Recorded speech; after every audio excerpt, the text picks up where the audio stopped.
Hello dear students. So in the last class we had discussed the shunt and series compensators, the different types of shunt and series compensators. So today also we shall continue discussing the fact devices, and we will discuss some new fact devices today. Okay. So the first one is static synchronous series compensator, that is triple SC. Except triple SC is an example of a fact device that has its primary function to change the characteristic impedance of the transmission line and thus change the path. Okay. So its primary function is to change the characteristic impedance of the transmission line, okay, and thereby changing the path. So the impedance of the transmission line is changed by injecting a voltage which leads or lags the transmission line current by 90 degrees. Okay. So in this way, the impedance of the transmission line is changed, okay, by injecting a voltage which is leading or lagging the transmission line current by 90 degrees. If the triple SC is equipped with an energy storage system, okay, some sort of battery or any uh, energy storage system, then the triple SC gets an added advantage of the real and reactive power compensation in the power system. Okay. So this is the added advantage, that if it is equipped to the energy storage system, then real and reactive power compensation can be provided. By controlling the angular position of the injected voltage with respect to the line current, the real power is provided by the triple SC with energy storage element.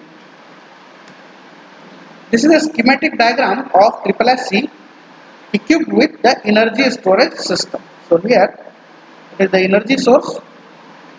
It is optional. If it is connected, it's okay. Or in some configurations it may not be available. But if it is available, if the energy storage system is available, then the reactive power exchange can be done. Okay.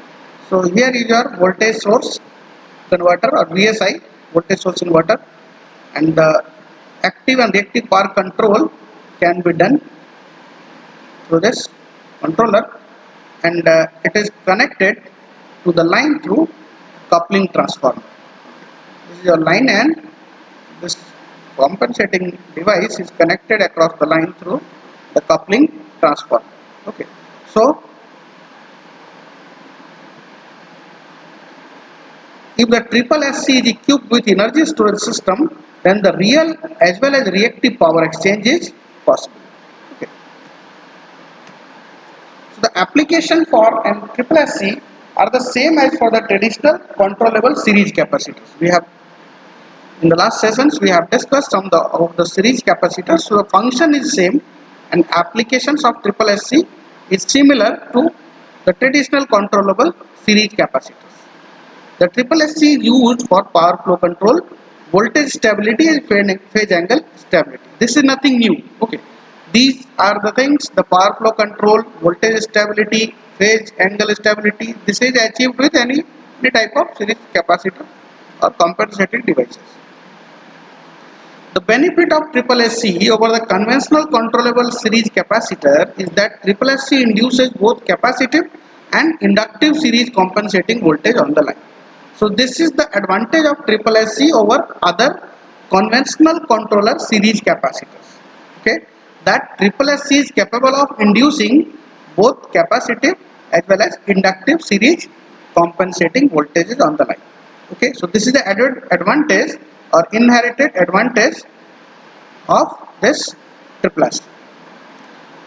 So the triple SC has a wider range of operation compared with the traditional series capacitors. So this is also one of the advantage, that it has the wider range of operation, means it can be operated for wide range of configurations.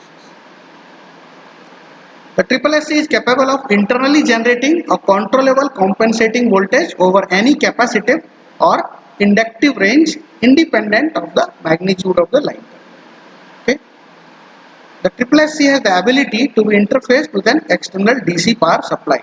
We have seen that it can be integrated with any energy storage device. Okay, so it has the ability to be interfaced, and the external DC power supply is used to provide compensation for the line resistance, and this is accomplished by the injection of real power as well as for line reactance by the injection of reactive power. So with the external DC power supply, the compensation can be provided, okay, for the line resistance, and for this the real power injection is done, and for the line reactance the injection of reactive power is done. Okay, so both ways it can work with the DC power supply. The variable impedance type series compensators cannot inject real power into a transmission line. They can only provide reactive power compensation. Okay. So the triple SC with energy storage can increase the effectiveness of the power oscillation damping by modulating the amount of series compensation in order to increase or decrease the transmitted power. Okay. So with energy storage element, triple SC has got a very good advantage that it can increase the effectiveness of the power oscillation damping by modulating the amount of series compensation in order to increase or decrease the transmitted power flow. So the triple SC increases decreases the amount of transmitted power by injecting positive and negative real impedances into the transmission line. And the variable type series compensators can damp the power oscillations by modulating the reactive compensation. So the voltage source converter VSC based series compensators, that is static synchronous series compensator triple SC, was proposed by Geigy in 1989. So this is the equivalent circuit and phasor diagram for triple SC. The triple SC injects a compensating voltage in series with the line irrespective of the line current. Okay, so this triple SC injects a compensating voltage in series with the line. Okay, so this compensating voltage is being injected by triple SC in series with the line. From the phasor diagram, it can be concluded that at a given line current, the voltage injected by this triple SC forces the opposite polarity voltage across the series line reactance.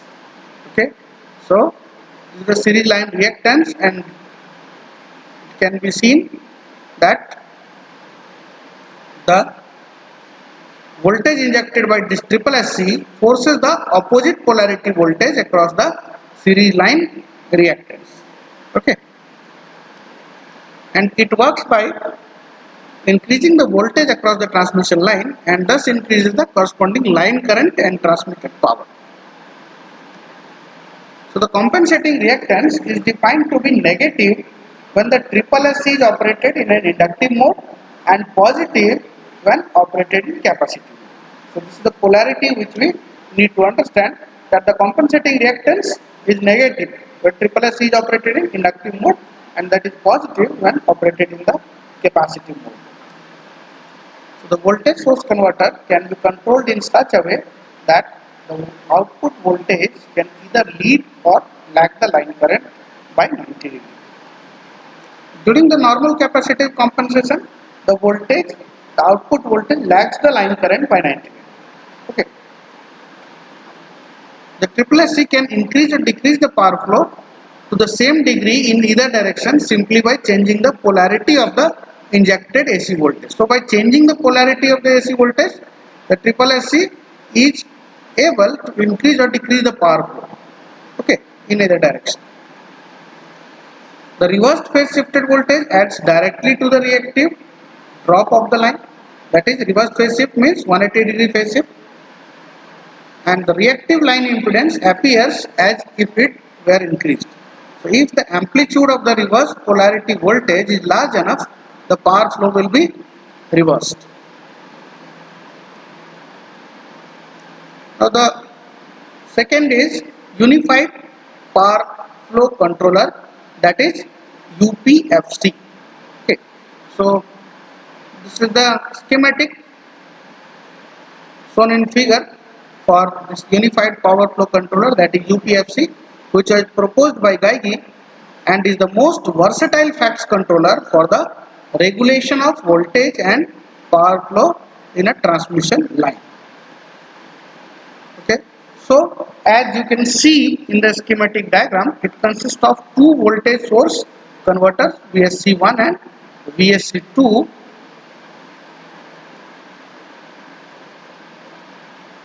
One is shunt connected and another one is series connected. So this one is your shunt connected and this one is the series connected.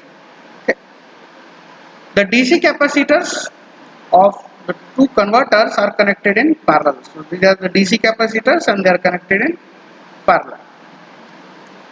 Now if the switches SW1 and SW2 are the two switches, if the switches 1 and 2 are open, like as seen in the diagram, it is open.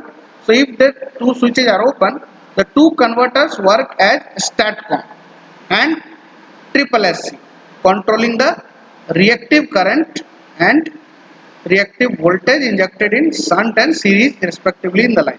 So you can see that just by opening this switch, if we keep these two switches open, then this particular connection, the shunt connection, this as a whole will work as a STATCOM and this part as a whole will work as SSSC. Okay.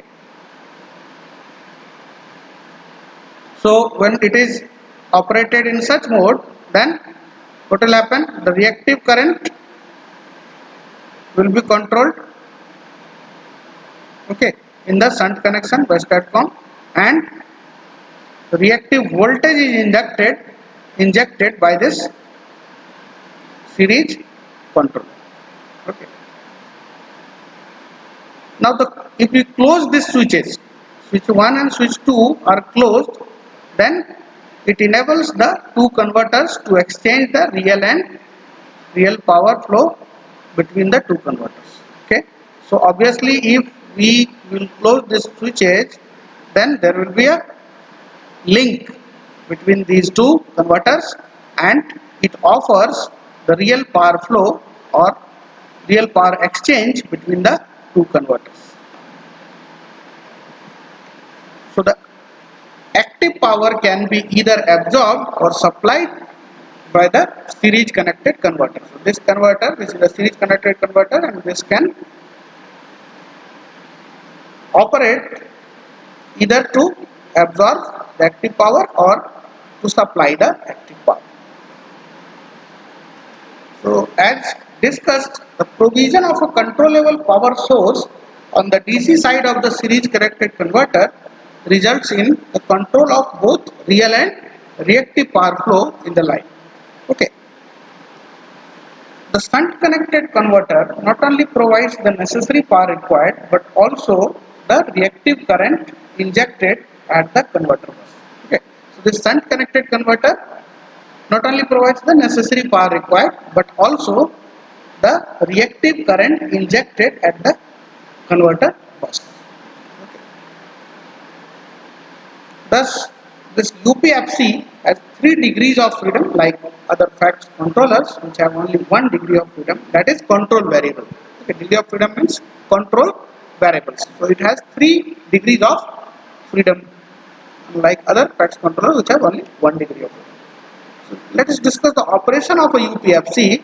So UPFC connected at the sending end. Okay. So the provision of an energy or power source at the DC bus of a SSSC enables the control of not only active power but also the reactive power flow in the line. This part we have already discussed. So as a matter of fact, both active and reactive power flow in the line can be controlled independently by the injection of both active and reactive voltages. Okay. So depending on the requirement, you can control the active and reactive power flow in the line by injecting active and reactive voltages independently. Okay. So as per the requirement, we can control the power flow by injecting the respective voltage. Now, as triple SC has been shown with a power source connected at the sending end. Okay. Now, as the figure shows, the triple SC is connected at the sending end of the line. If the power required at the DC bus is fed by a shunt connected converter, then the objectives of independently controlling the active and reactive power in the line are achieved. Okay.